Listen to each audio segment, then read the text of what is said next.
මම නිරෝගී අක්මාව. මගේ බරෙන් 100%කට වඩා තෙල් නැහැ.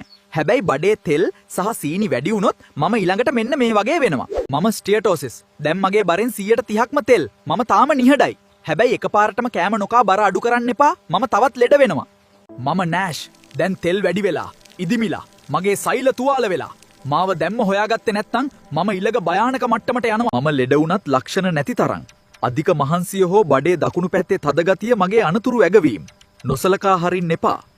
මගේ අක්මාවේ තෙල් කොච්චර තියෙනවද කියලා බලන්න අල්ට්‍රාසවුන්ඩ් ස්කෑන් එකකුයි ලේ පරීක්ෂණයකුයි කරන්න. ඒ වගේම අක්මාව තුවාල වෙලාද කියලා බලන්න ෆයිබ්‍රෝ ස්කෑන් එකකුත් කරන්න. අපෝ බලන්න මට උන දේ. පරීක්ෂණ පරක්කු වුණ නිසා මම දැන් ෆයිබ්‍රෝසිස්. මගේ ඇඟ පුරාම තුවාල. මාව බේරගන්න. නැත්නම් මම ගල් වේවි. අපෝ මම සම්පූර්ණයෙන්ම ගල් වුණා. දැන් මම සිරෝසිස්. සෛල වෙනුවට තියෙන්නේ තුවාල විතරයි. මාව බේරගන්න බැරි වුණා. මට දැන් පණ නැහැ. බය වෙන්න එපා. මුල් මට්ටම් දෙකේදී මාව 100%ක් සනීප කරන්න පුළුවන්. සතියට රාත්තල් එක දෙකක් හෙමින් අඩු කරන්න. මධ්‍යදරණි, ඒ කියන්නේ මෙඩිටරේනියන් කෑම රටාව මට මාරම ගුණයි. දිගටම එක්සර්සයිස් කරලා මාව නිරෝගීව තියාගන්න මතක තියාගන්න. මේ වගේ තවත් වැදගත් තොරතුරු දැනගන්න The Gut Educator එක්ක දිගටම රැඳී ඉන්න.